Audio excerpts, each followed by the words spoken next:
Happy New Year, everybody. It's great to, whether you are listening to this or watching this on YouTube, Happy New Year. I hope you had a great break, whether it was 2 days or 2 weeks. I know some people are still getting back, and thank you for tuning in and listening to the podcast that we spend some time thinking about and how to help you be amazing entrepreneurs, amazing humans, and great leaders. So today I'm going to talk a bit about how to focus and how to get really aligned into this year.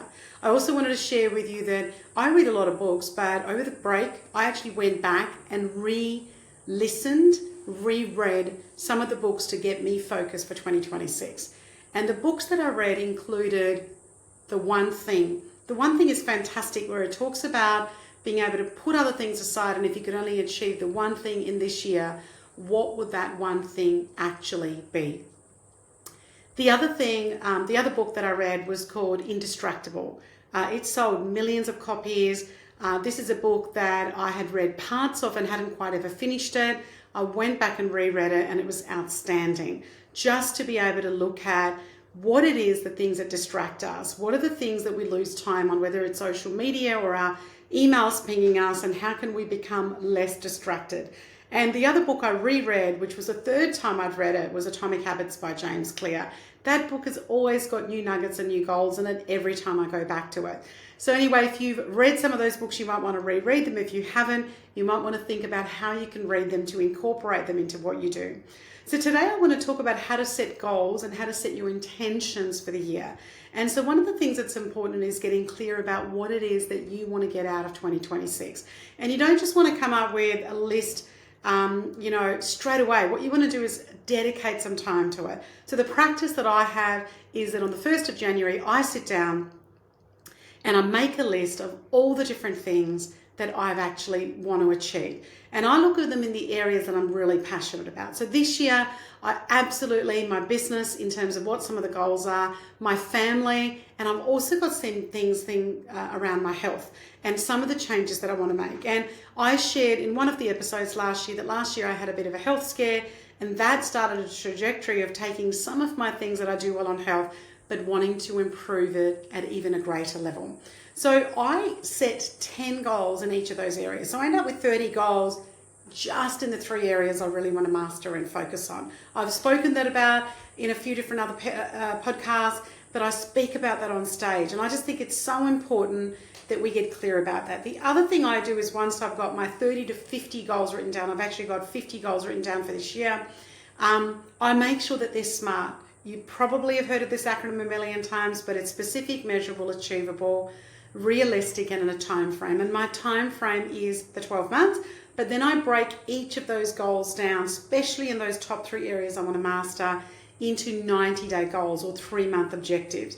I want to visualize what it's going to be like, and I create a vision board based on those. So I try and get everything onto the one piece of paper, and one of the things I'm trying to do here is to make sure that I'm able to achieve all of it. We want to make sure that in those pillars, those 3 key pillars that you're going to be able to do, and I want to be able to, often I'll pick 3 words that are really important to me. This year, my 3 words are growth, gratitude, and miracles. The miracles one came out of absolutely nowhere. I'm not religious, it's not something bit, but this word kept popping up over and over again. So I've also put them into my vision board in terms of what I do. So for those of you that are not used to setting goals and you're listening to this and you're going, well, that SMART principle sounds great, but what does it look like? For example, if you actually want to save, let's say $10,000 a year, well, what you would do is break that $10,000 into $2,500 per quarter, unless you want to do more in the first half, etc. So if it's $2,500, then one of the things that you would do for making that specific is you might say, actually, I'm going to divide that by 3, and that's going to be, $800 and something each per month. Or I'm going to break that down and even more, and that's going to be $200 per week. And I'm going to take that particular part and save that in. For those of you that have got big restructures to do and changes to make in your organizations and your businesses this year, because of AI coming in or different things that are happening in your business, you want to do the same thing. One of the things that people do is that they overplan what they're going to achieve in the first 3 months, and they underplan what they're going to achieve over a year. So the great thing about setting yearly goals is you start to think about things in a big chunk piece.